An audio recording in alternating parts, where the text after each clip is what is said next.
நம்ம தமிழக அரசோட மதுவிலக்கு மற்றும் ஆயத்தேர்வை துறைக்கு கீழே இருக்கிற டாஸ்மாக் நிர்வாகம் கடந்த 20 நாள்ல மட்டும் கிட்டத்தட்ட 200 ஊழியர்களை சஸ்பெண்ட் பண்ணி அதிரடி காட்டியிருக்காங்க. மதுப்பாட்டில்களுக்கு மேல கூடுதலா 10 ரூபாய் வசூல் பண்ணதுதான் அது தெரிஞ்சதுனால இந்த ஒரு ஆக்ஷனே எடுக்கப்பட்டிருக்கு.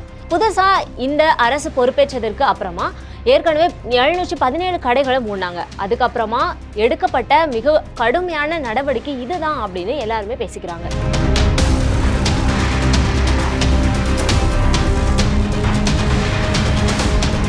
டாஸ்மாக் கடைகள்ல பாட்டிலுக்கு 10 ரூபாய் எக்ஸ்ட்ரா வாங்குறாங்க அப்படின்னு கம்ப்ளைண்ட் வந்த உடனேயே சிஎம் விஜய் அவர்கள் உளவுத்துறைக்கு ஒரு உத்தரவு போட்டாராம். அதோட பேசிஸ்ல தான் பல நிர்வாக அமைப்புகள் ஒன்னா சேர்ந்து தமிழ்நாட்டோட பல மாவட்டங்கள்ல நேரடியா போய் ரெய்ட் போயிருக்காங்க.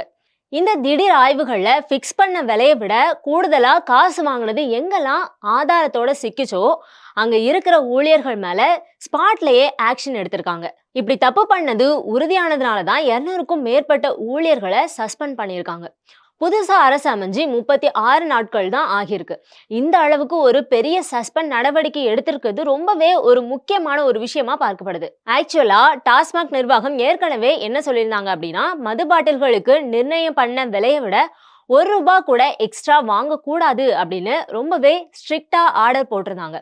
ஆனாலும் சில ஊழியர்கள் இந்த பேச்சை கேட்காம தங்களோட தன்னிச்சையான வேலையை காட்டியிருக்காங்க. இதனால சாதாரண பொதுமக்கள் தான் ரொம்பவே பாதிக்கப்பட்டிருக்காங்க. இந்த நிலைமையில தான் எக்ஸ்ட்ரா காசு வாங்கினா வேலை காலி ஆகிரும் அப்படின்னு நிர்வாகமும் வார்னிங் கொடுத்திருக்கு. இது மட்டும் இல்லாம டாஸ்மாக் கடைகள்ல எக்ஸ்ட்ரா காசு கேட்கறத வீடியோ எடுத்து சோசியல் மீடியால நம்ம ஆளுங்க பயங்கரமா வைரல் ஆக்கியிருக்காங்க. அதை கண்டிப்பா நீங்க பார்த்திருப்பீங்க. அந்த வீடியோக்கள்ல ஊழியர்கள் மக்கள் கிட்ட எக்ஸ்ட்ரா காசு கேட்டு சண்டை போடுற காட்சிகள் எல்லாமே அப்பட்டமா தெரிஞ்சுது. இந்த வீடியோக்களை பார்த்த உடனே தான் மேல்டத்துல இருந்து ஆபீசர்கள் உடனே கிளம்பி போய் செக் பண்ணி இந்த அதிரடி ஆக்ஷனை எடுத்திருக்காங்க. ஸோ மக்களோட புகார்களும் சோசியல் மீடியால வெளியான வீடியோக்களும் தான் இந்த அதிரடி நடவடிக்கைக்கு மெயினான காரணமா அமைஞ்சிருக்கு. இப்போ டாஸ்மாக் நிர்வாகம் எந்த எக்ஸ்ட்ரா காசு வாங்குறத தடுக்கிறதுக்கு ரொம்பவே சீரியஸா இருக்காங்க. சஸ்பெண்ட் பண்றது, பணியிட நீக்கம், பணியிட மாற்றம், அப்புறமா டிசிப்ளினரி ஆக்ஷன்னு தண்டனைகளை அள்ளி வீசுறாங்க. இனிமே எக்ஸ்ட்ரா காசு வாங்கலாம் அவ்வளவுதான் அப்படின்னு நிர்வாகம் தெளிவா சொல்லிட்டாங்க. இத பாக்குறப்போ டாஸ்மாக் கடைகள்ல ஒரு ஒழுங்கையும் நேர்மையையும் கொண்டு வர்றதுக்கு ஒரு நல்ல முயற்சியாகவே இது பார்க்கப்படுது. அரசோட விலையை விட ஒரு பைசா கூட அதிகமா வாங்கக்கூடாது அப்படிங்கிற ரூல்ஸை டாஸ்மாக் நிர்வாகம் இப்போ ரொம்பவே ஸ்ட்ரிக்டா ஃபாலோ பண்ண ஆரம்பிச்சிருக்காங்கன்னு தான் அதிகாரிங்க நமக்கு சொல்றாங்க. இதை வச்சு பாக்குறப்போ பல வருஷமா பொதுமக்கள் சொல்லிட்டு இருந்த அந்த 10 ரூபாய் எக்ஸ்ட்ரா பஞ்சாயத்தை ஒழிக்கிறதுக்கு இந்த கவர்மெண்ட் ஸ்பீடு எடுத்திருக்கு அப்படிங்கிறது நல்லாவே தெரியுது. ஆனா ஒரு காயின்க்கு இன்னொரு பக்கமும் உண்டு. தமிழ்நாட்டில் ஆட்சி மாற்றம் நடந்து ஜோசப் விஜய் தலைமையிலான தமிழக வெற்றி கழக அரசு பொறுப்பேற்று பல வாரங்கள் ஆகியும் சில டாஸ்மாக் கடைகள்ல நடக்கிற முறைகேடுகள் இன்னுமே கட்டுக்கடங்காம போய்கிட்டே இருக்குது அப்படின்னு புகார்கள் வருது. முந்தைய திமுக ஆட்சியில பாட்டிலுக்கு 10 ரூபாய் எக்ஸ்ட்ரா வாங்குறாங்கன்னு பெரிய லெவல்ல அரசியல் புயல் கிளம்பிச்சு அப்படின்னு அது நமக்கு ரொம்ப நல்லாவே தெரியும். ஆனா இப்போ அது அப்படியே டபுள் ஆகி சில இடங்கள்ல 20 ரூபாயா உயர்ந்து இருக்குது அப்படின்னு சொல்றாங்க. இந்த ஷாக்கிங் நியூஸ் மது பிரியர்கள் மத்தியில, பொதுமக்கள் மத்தியிலையும் பெரிய அதிருப்தியை ஏற்படுத்தியிருக்கு. இதனால டாஸ்மாக் சில்லறை விற்பனைய முழுசா பிரைவேட் கிட்ட, அதாவது தனியாருக்கு ஒப்படைக்கலாம் அப்படிங்கிற ஒரு பிளானை கவர்மெண்ட் ரொம்ப தீவிரமா யோசிச்சு வர்றதா கோட்டை வட்டாரங்கள்ல இருந்து தகவல்கள் கசிஞ்சிருக்கு. இந்த ஒரு முடிவை எடுத்தா மட்டும்தான் ரொம்ப காலமா இங்க புறையோடி போயிருக்கிற இந்த கமிஷன் கலாச்சாரத்துக்கு ஒரு எண்ட் கார்டு போட முடியும் அப்படின்னு அவங்க நினைக்கிறாங்க. முன்னாடி ஆட்சியில 10 ரூபாய், இப்போ 20 ரூபாயா அப்படின்னு கேட்கிற அளவுக்கு நிலைமை மாறி இருக்கு. கடந்த திமுக ஆட்சியில டாஸ்மாக் கடைகள்ல எம்ஆர்பி ரேட்டை விட 10 ரூபாய் எக்ஸ்ட்ரா வாங்குறாங்க அப்படின்னு அப்பவே எதிர்கட்சியா இருந்தவங்க இதையே மெயின் அரசியல் ஆயுதமா கையில எடுத்திருந்தாங்க. மக்களும் ஆட்சி மாறினா இந்த அநியாயம் ஒழியும் அப்படின்னு நம்பினாங்க. ஆனா தாவேக அரசு பொறுப்பேற்ற சில வாரங்கள்லயே நிலைமை இன்னுமே மோசமா ஆகியிருக்கு அப்படின்னும் ஒரு தரப்பினர் சொல்றாங்க. தமிழ்நாட்டோட பெரும்பாலான டாஸ்மாக் கடைகள்ல இப்போ 20 ரூபாய் வரைக்கும் எக்ஸ்ட்ரா வாங்குறதா கம்ப்ளைண்ட்ஸ் குவியுது. சோசியல் மீடியால கூட நம்ம குடிமகன்கள் ஆட்சி மாறினாலும் காட்சி மாறலப்பா, 10 ரூபாயா இருந்தது இப்போ 20 ரூபாயா மாறிடுச்சு அப்படின்னு தங்களோட குமரலை மீம்ஸா போட்டு ஷேர் பண்ணிட்டு இருக்காங்க.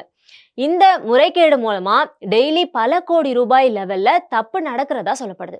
சரி, திடீர்னு ஏன் இந்த 20 ரூபாய் வசூல் அப்படின்னு விசாரிச்சா, புதுசா கவர்மெண்ட் வந்த உடனேயே அட்மினிஸ்ட்ரேஷன் சீர்திருத்தம் அப்படின்னு சொல்லி கிட்டத்தட்ட 717 டாஸ்மாக் கடைகளை மூடினாங்க இல்லையா? குறிப்பா ஸ்கூல், காலேஜ், அப்புறமா சாமி கும்பிட்ற கோயில்கள் பக்கத்துல இருந்த கடைகள் தான் அதுல ரொம்பவே அதிகம். இதனால கவர்மெண்ட்டுக்கு வருஷத்துக்கு கிட்டத்தட்ட 8000 கோடி ரூபாய் வரைக்கும் வருமான இழப்பு ஏற்படும் அப்படின்னு கணக்கு போட்டிருக்காங்க. ஸோ இந்த லாஸை ஈடுகட்டுறதுக்காக தான் மீதி இருக்கிற கடைகள்ல இருக்கிற சில விற்பனையாளர்களும் உள்ளூர் அரசியல் தலைகளும் ஒன்னா சேர்ந்து இந்த 20 ரூபாய் எக்ஸ்ட்ரா வசூல்ல இறங்கியிருக்காங்க அப்படின்னு சில சீக்ரெட் தகவல்கள் வெளியாகி இருக்கு. இப்படி இல்லீகலா வசூல் பண்ற காசு ஒரு குறிப்பிட்ட நெட்வொர்க் மூலமா தப்பான வழியில கைமாறி போகுது அப்படின்னு ஹையர் அபிஷியல்ஸ் லெவல்ல கம்ப்ளைண்ட் கிளம்பியிருக்கு. இந்த மெகா ஊழல் விஷயம் இப்போ முதலமைச்சர் சி ஜோசப் விஜயோட கவனத்துக்கும் கொண்டு போகப்பட்டிருக்கு. டாஸ்மாக் டிபார்ட்மெண்ட்ல ஊழல் அந்த அளவுக்கு ஆழமா வேர் விட்டு இருக்கிறதுனால வெறும் அரசு ஊழியர்களை மட்டும் வச்சு இதை கட்டுப்படுத்த முடியாது அப்படின்னு தவேக அரசு ஒரு முடிவுக்கு வந்திருக்காங்களாம். அதனாலதான் இந்த சில்லறை விற்பனையை முழுசா பிரைவேட்டுக்கு மாத்துறது அல்லது பிரான்சைஸ் மெத்தட் மூலமா பெரிய கம்பெனிகளுக்கு பிரிச்சு கொடுக்கலாம் அப்படின்னு தீவிரமா டிஸ்கஷன் நடந்துட்டு இருக்கு. இப்படி தனியாருக்கு கொடுத்தா சில நன்மைகளும் இதுல இருக்கு. ஃபர்ஸ்ட் என்ன அப்படின்னா, டிஜிட்டல் பேமெண்ட்ஸ் கண்டிப்பாக்கப்படும். இதனால எம்ஆர்பியை விட எக்ஸ்ட்ரா 1 ரூபாய் கூட யாராலையுமே வாங்க முடியாது. ஊழல் முற்றிலுமா தடுக்கப்படும். ரெண்டாவது, லைசன்ஸ் ஃபீஸ் அப்புறம் டாக்ஸ் மூலமா கவர்மெண்ட்டுக்கு நேரடியா காசு வந்து சேர்ந்துரும்.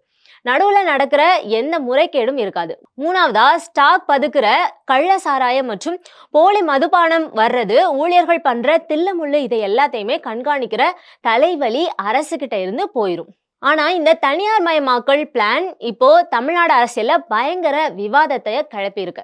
ஒரு தரப்பினர் என்ன சொல்றாங்க அப்படின்னா, இந்த ஊழலை ஒழிக்கணும் அப்படின்னா பிரைவேட்டுக்கு கொடுக்கறது தான் ஒரே வழி அப்படின்னு வரவேற்கிறாங்க. ஆனா இன்னொரு தரப்பினரும் இதனால மதுபானங்களோட விலை இன்னும் அதிகமாகும், சாதாரண ஏழை எளிய மக்கள் தான் இதனால பாதிக்கப்படுவாங்க அப்படின்னு எதிர்ப்பும் தெரிவிக்கிறாங்க. முன்னாடி ஆட்சியை விட இப்போ எக்ஸ்ட்ரா வாங்குறது காசு டபுள் ஆகி இருக்கிற இந்த சிச்சுவேஷன் தவேக அரசுக்கு ஒரு மிகப்பெரிய சவாலா மாறி இருக்கு. ஊழலை ஒழிச்சு எல்லாத்துலயும் ஒரு வெளிப்படைத்தன்மையை கொண்டு வரணும். அதுக்கு அரசு சீக்கிரமா ஒரு நல்ல முடிவு எடுக்கணும் அப்படின்னு பொதுமக்கள் எல்லாருமே டிமாண்ட் பண்றாங்க. டாஸ்மாக் துறையில ரொம்ப நாளா எதிர்பார்க்கிற அந்த ஒரு பெரிய சீர்திருத்தம் நடக்குமா இல்லையா அப்படிங்கிறத ஒட்டுமொத்த நாடே இப்போ உற்று நோக்கிட்டு இருக்கு. Subscribe to One India and never miss an update.